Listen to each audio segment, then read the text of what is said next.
Hi, friends. Welcome back. Do you enjoy the pacifist life? Well, I might have the deck just for you. As a matter of fact, we all love playing cards, right? That's what we're kind of in this whole card game for. Well, what if I told you I have a deck that lets you and your opponent just keep playing your cards? Let's go into the deck list. It is a deck that I've cooked up, and it's pretty interesting, and I can't wait for you to see it. So, first thing you'll notice, it's Misfortune Legend. We are running the purple Misfortune, which allows us to play units directly to battlefields, to open battlefields, as well as herself to open battlefields, which there might be a lot of open battlefields in this matchup. Next up, we have three battlefields for Misfortune: Ripper's Bay, Aspirin's Climb, and Forbidden Wastes, or Forbiting Wastes. Uh, Mainly, we're looking for a long, drawn-out strategy. Why is that? Well, we have 12 purple runes. That's right. This is a mono color deck, mono purple. And what are we doing with 12 runes? Well, here's the full list. The deck is centered around picking up and returning units to your opponent's hand. We're also looking for Pack of Wonders and Treasure Trove to ramp us up, draw cards, ramp up. Pack of Wonders does double duty in this deck because it lets us pick up our units that have either on play effects or useful effects like Sneaky Deckhand, being able to go directly to the battlefield, First Mate, being able to ready a unit, Fizz, play something from the graveyard. Pit Rookie just throws around buffs on all of our units. It's also a real cheap unit to drop on the board.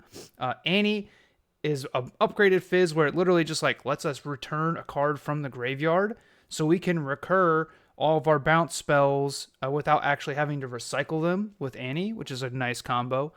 We've got Gusts, we've got Stack Decks, but the main cards here are all from the new set, which is Star-Crossed, which lets you return a friendly unit and an enemy unit at reaction speed to their owner's hands.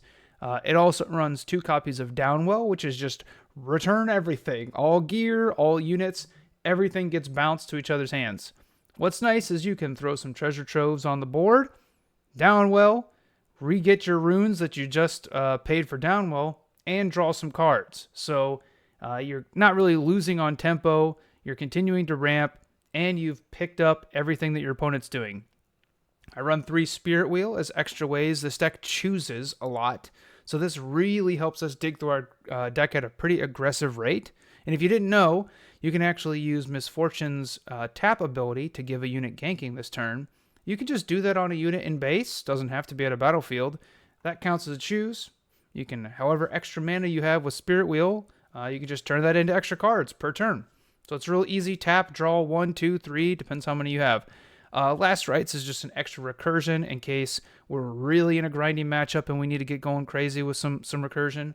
I run 2 Baron Nashers because we definitely cycle through the deck and we will see them. And if we have a whole bunch of mana, why not have a big payoff, right?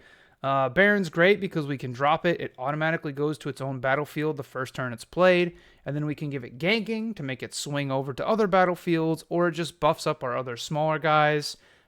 It just becomes a challenge for your opponent to deal with. Also, we are running Vex Apathetic here. This is a nice thing where we can bounce creatures to our opponent's hands, put Vex on a battlefield. Now they are forced to deal with Vex before they can accelerate or ready or push units back onto the battlefields. So there's kind of a lot of different things that the deck does. And I'm sure you'd love to see some gameplay with it. I'll go over the sideboard real quickly here. In the sideboard, I have Bewitching Spirit. I've got Mind Splitters for when the game is a little bit slower. Bewitching Spirit's a good card. Obviously, this is kind of like what Pike wants to do, is play cards, pick it back up, play it again, pick it back up. It's great. Don't get me wrong, but it's slow.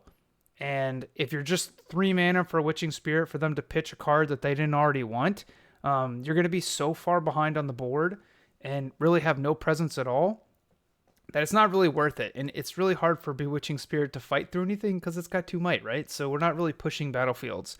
That's why I prefer having the sneaky deckhands, the pit rookies. It gives you a little bit more might. You can actually push over a couple battlefields. This just goes straight to the battlefield. So that's really, really good. And then also the third, Forbidden Waste. We don't really have pump spells. We're not looking to actually like fight in this deck. We're looking to literally just pick stuff up, ramp, get all of our mana, and then once we have all of our mana, we just cycle, continuously bounce whatever their creatures are, do whatever we need to do to kind of keep stuff back in their hand. We also have one bullet time in case we need to like clear a battlefield for whatever reason, but that's the deck. It looks weird, it looks wild, but it plays like an absolute menace.